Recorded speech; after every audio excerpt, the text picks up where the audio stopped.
Chers étudiants, bien le bonjour et bienvenue pour cette vidéo sur la statique. Alors, qu'est-ce que la statique? Eh bien, la statique, c'est l'étude des corps qui sont en mouvement rectiligne à vitesse constante. Déjà là, la majorité d'entre vous va me dire que je me trompe et que la statique, c'est quand ça ne bouge pas. Eh bien, ne pas bouger, c'est un cas particulier d'un déplacement à vitesse constante avec la vitesse qui est nulle. Pour ceux qui se souviennent un petit peu de leur cours de physique en secondaire, lorsque vous êtes en MRU, vous êtes en statique. D'un point de vue de la mécanique, qu'est-ce que nous allons pouvoir dire ou surtout écrire pour pouvoir étudier un corps? Alors, la première chose qui vient à l'esprit, c'est de se dire que la somme des forces qui s'appliquent sur ce corps, je parle bien des forces qui s'appliquent sur le corps et pas les forces que le corps applique sur l'objet que nous sommes en train d'étudier, la somme des forces qui s'appliquent sur ce corps est égale à 0. Alors par exemple, je prends mon bic, j'applique une force vers le haut, j'applique la même force vers le bas, mon bic ne bouge pas. Ça, c'est la première étape. La somme des forces qui s'appliquent sur mon corps est égale à 0. Maintenant, si j'applique la même force ici au bout de mon bic vers le haut et toujours la même force sur mon bic à cet endroit-ci vers le bas, que j'applique ces forces, qu'est-ce qui se passe? Mon bic se met à tourner. Il n'est donc plus en statique. Et donc, pour empêcher cette rotation, qu'est-ce que l'on va faire? Eh bien, on doit aussi dire que la somme des moments qui s'appliquent sur ce corps doit elle aussi être égale à 0. Quand on parle de la somme des forces qui s'appliquent sur un corps, on parle bien évidemment de la somme vectorielle de ces forces, c'est-à-dire la somme de toutes les forces d'un point de vue vectoriel doit être égale à 0. Maintenant, pour une question de facilité, au lieu de travailler d'un point de vue vectoriel, ce que nous allons faire, nous allons devoir décomposer nos différentes forces suivant un système d'axes. Habituellement, nous travaillerons en 2 dimensions, et donc le plus simple, c'est de prendre un système d'axes avec x à l'horizontale, y à la verticale. Mais nous pouvons avoir des cas un petit peu particuliers où justement ce système d'axes ne sera pas mis avec x horizontal et y vertical, mais par exemple dans le cas d'un plan incliné, nous prendrons x suivant la direction de ce plan incliné. Et donc, au lieu de travailler en vectoriel, ce que nous allons faire, nous allons travailler en scalaire, c'est-à-dire décomposer nos forces suivant x et y et vérifier ou calculer de manière à ce que la somme des forces suivant x soit égale à 0 et bien évidemment aussi la somme des forces suivant y égale à 0. Si jamais nous travaillons en 3 dimensions, il faudra bien évidemment rajouter la somme des forces suivant z doit aussi être égale à 0. Voilà, ça c'est pour la partie somme des forces. À partir du moment où nos sommes des forces sont égales à 0, notre système ne se translate pas. Mais comme je vous l'ai montré au départ avec mon bic, si jamais la somme des forces est égale à 0, cela n'empêche pas mon bic de pouvoir tourner. Pour empêcher la rotation d'un objet, d'un corps, notamment celui que l'on étudiera, il faut rajouter en plus de ça l'équation des moments. Et la même chose, il faut que la somme des moments par rapport à un point quelconque de notre corps, ou même un point qui peut se situer en dehors de notre corps, mettons un point P, soit aussi égal à 0. Et dans ce cas-là, nous n'allons pas non plus travailler d'un point de vue vectoriel, mais nous allons travailler d'un point de vue scalaire. Et nous pourrons prendre un sens de rotation arbitraire pris positivement. Par exemple, nous allons dire que toutes les forces qui ont tendance à faire tourner notre corps dans ce sens-là par rapport au point P seront pris positivement. Toutes celles qui auront tendance à faire tourner notre objet dans le sens contraire du sens positif représenté ici sera pris négativement. Et donc, en partant vectoriellement, nous allons aussi pouvoir travailler scalairement, c'est-à-dire le réécrire de manière scalaire. Somme des moments par rapport à un point P doit être égale à 0. Alors, ces moments peuvent être suivant différents axes, x, y, z, mais dans la majorité des cas que nous étudierons à l'ISAT, nous travaillerons en 2 dimensions, avec principalement comme système d'axes en 2 dimensions x et y, et donc les moments seront calculés vis-à-vis de l'axe z. Avant de continuer plus loin, il va falloir que l'on étudie certains types d'appui. Et ici, je vais vous expliquer les différents types d'appui que l'on pourrait avoir lorsque l'on va travailler en statique ou même en dynamique. Alors, premier type d'appui dont je vais vous parler, c'est ce qu'on appelle un appui mobile. Cet appui mobile, avant de continuer plus loin au niveau de la statique, il va falloir qu'on parle un petit peu des différents types d'appui que l'on va pouvoir retrouver lorsqu'on va travailler avec des corps statiques ou même en dynamique.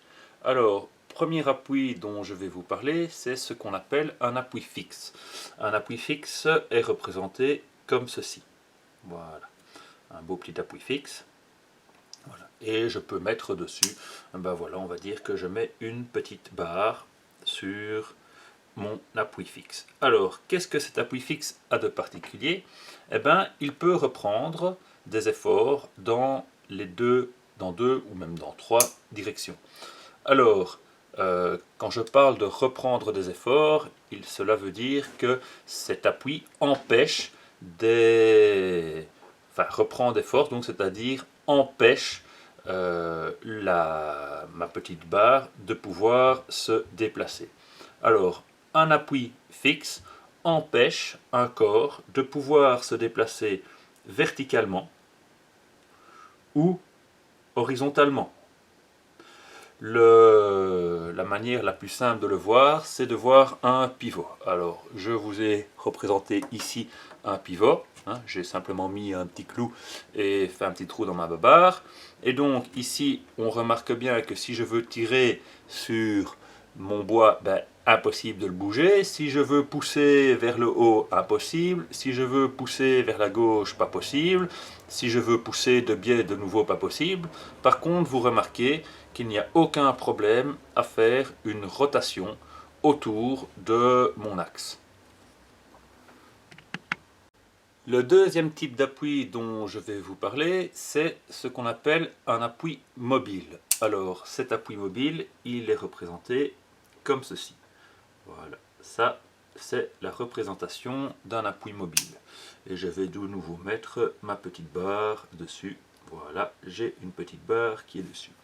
Alors, cet appui mobile, il est un petit peu particulier. En fait, il va pouvoir empêcher des translations suivant une direction perpendiculaire à la tangente au point de contact.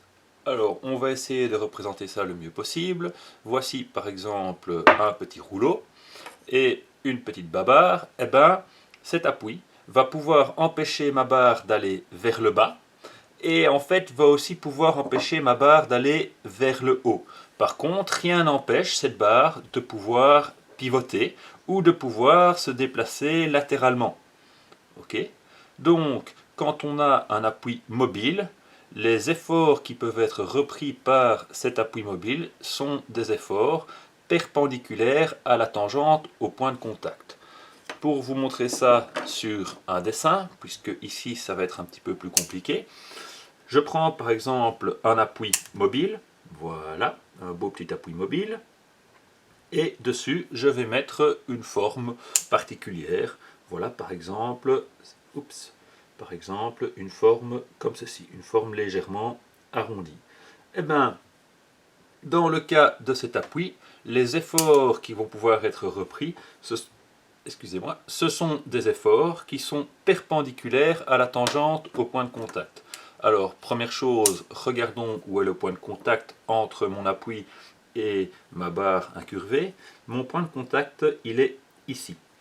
Et donc, si je trace la tangente au point de contact, voici la tangente au point de contact. Eh bien, cet appui va pouvoir reprendre des efforts, c'est-à-dire empêcher des translations, dans une direction perpendiculaire au plan de contact, perpendiculaire à la tangente au point de contact. C'est-à-dire que ma barre ne pourra ni se déplacer comme ceci, ni se déplacer comme cela. Par contre, rien n'empêche ma barre de pouvoir rouler sur cet appui. Ça, c'est ce qu'on appelle un appui mobile. Dernier type d'appui dont je vais vous parler, c'est ce qu'on appelle un encastrement. Alors, un encastrement, c'est quand quelque chose est encastré. Alors, une manière de représenter ça, ce serait par exemple ceci. Voilà. Si je représente une barre, par exemple, comme ceci, eh ben, cette barre ne va pouvoir ni monter à ce niveau-ci, ni aller à gauche, ni aller à droite, mais cette barre ne va non plus pas pouvoir pivoter par rapport à notre appui. Alors, une bonne manière de pouvoir vous représenter ça, c'est par exemple ceci. Voilà. Ici, disons que ça, c'est un mur et j'ai une poutre qui est encastrée dans ce mur. Je peux pousser vers le haut, je peux pousser vers le bas, je peux tirer vers la gauche, je peux pousser vers la droite. Eh bien, impossible de pouvoir faire bouger cette barre. Mis à part, bien évidemment, son élasticité qui fait qu'à ce niveau-ci, sur le bord ici, ça va bouger, mais au niveau de l'encastrement, nous n'avons ni des rotations, ni des translations, peu importe suivant l'axe dans lequel nous travaillons. Un dernier, enfin non, pas le dernier, mais un autre objet dont il faut que je vous parle, c'est les cordes. Alors, voilà ici une petite corde avec mis au bout un écrou, et en fait, une corde, elle ne va jamais savoir faire que tirer. Vis-à-vis de l'objet qu'on étudierait, donc c'est-à-dire par exemple cet écrou, la corde ne sait faire que tirer sur cet écrou. Je ne sais pas pousser cet écrou avec la corde. Je peux faire ce que j'ai envie, je ne sais pas la pousser. Autre chose particulière, c'est que l'effort qu'on applique sur cet écrou via la corde est toujours dans le sens de la corde, plutôt dans la direction de la corde. Et donc si par exemple je tire par là, mon objet va se diriger dans la direction de ma corde. Si je tire vers le bas, mon objet va aussi se déplacer toujours dans la direction de la corde. Je ne sais pas, avec par exemple une corde verticale, tirer un objet vers la droite ou vers la gauche. Je sais juste le diriger dans le sens, dans la direction de ma corde. Dernier petit objet dont il faut que je vous parle, c'est ce qu'on appelle les poulies. Alors, dans un premier temps, nous allons considérer ce qu'on appelle des poulies parfaites, c'est-à-dire des poulies qui n'ont aucun frottement et dont la masse est nulle. Alors, je vais essayer de vous représenter ici, par exemple, imaginez que ceci soit une poulie. Ok, il n'y a pas de roulement, c'est simplement pour l'explication. Eh bien, vous pouvez remarquer que ici, si je tire en bas à droite, eh ben, mon écrou se dirige vers le haut et aussi vers la droite. Je pourrais très bien tirer comme ceci, et donc mon écrou se dirige tout le temps dans la direction de la corde qui va de l'écrou jusqu'à la poulie. Et donc en fait une poulie va simplement nous permettre de pouvoir modifier la direction de l'effort que l'on applique sur notre corde. Je peux par exemple mettre mon écrou ici, tirer ici vers le bas, ce qui n'empêche pas mon écrou de se déplacer latéralement, toujours dans la direction de ma corde. Et bien évidemment, on est toujours en train de tirer sur notre écrou. Je peux faire ce que j'ai envie, je ne sais pas déplacer mon écrou vers la gauche. Donc ça, c'est un cas un petit peu particulier. Eh ben, une corde ne sait faire que tirer et une poulie permet de modifier la direction d'une force, par exemple. Ici, ma force est dirigée vers le bas et pourtant, mon écrou se déplace obliquement vers le haut. Voilà, maintenant que la partie théorie, si je puis dire, a été faite, je vous propose de passer à un petit exercice que l'on va